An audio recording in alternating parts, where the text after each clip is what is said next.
Welcome to The Vision, a podcast for immigrants, dreamers, and believers who are ready to rise above the struggle.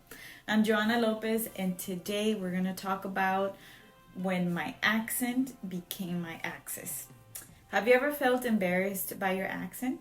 Well, let me tell you, you're not alone. I used to apologize for mine. I used to speak quietly in meetings or avoid saying difficult words in English altogether. But one day I realized something that changed everything. People don't judge your accent. They judge your confidence in using it.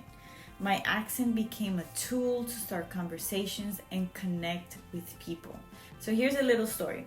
I remember being in a meeting where I was presenting and I was super nervous. My voice was shaking, and after the meeting, someone came up to me and told me, "I love your accent." And I instantly replied, I hate it.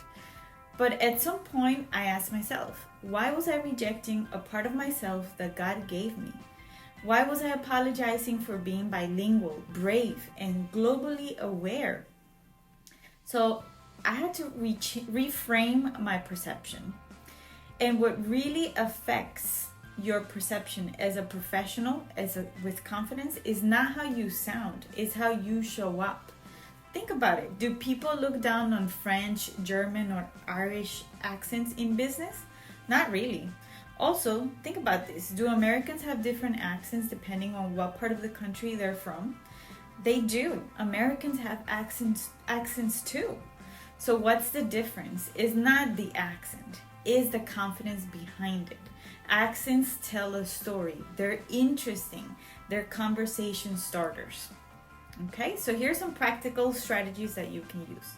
Next time someone tells you, I hear an accent, where are you from? You can say these. Thanks, I'm learning English as a second, third, or fourth language. It's a skill I'm proud of. That language shift builds external respect and internal strength. And they will almost automatically ask you about your story. So have something prepared, something that you have rehearsed. Have some questions ready so you can ask your new friend, or better yet, your new potential client.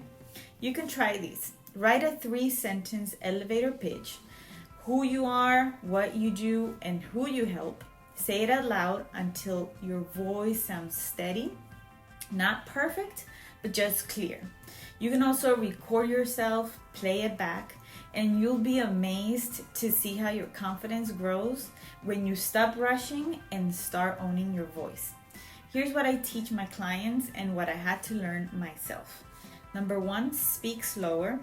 2, emphasize your key points. 3, pause intentionally. These are things that top CEOs do. And it isn't about their English level. It's about delivery of your message. So remember that your accent is not a flaw. It's a testimony. It says, I'm speaking a language that wasn't my first. I'm showing up anyway. I'm courageous. That's not weakness. That's boldness. Remember that what the world overlooks, God uses. What the world calls weakness, God calls access. And my hope and prayer is that if you have ever felt small, unsure, or silenced, you can frame what the world calls weak as what God calls powerful. Just like in Exodus 4:10, when God calls Moses to lead the people out of Israel, and Moses says, "Pardon your servant, Lord. I have never been eloquent, neither in the past nor since you have spoken to your servant. I am slow of speech and tongue." And just like God used him for his purpose, I pray that God gives you the boldness to speak, the wisdom to lead, and joy in your voice.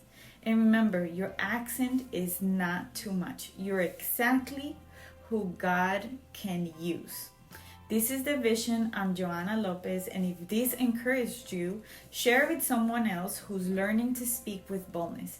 We're not shrinking back, we're rising together.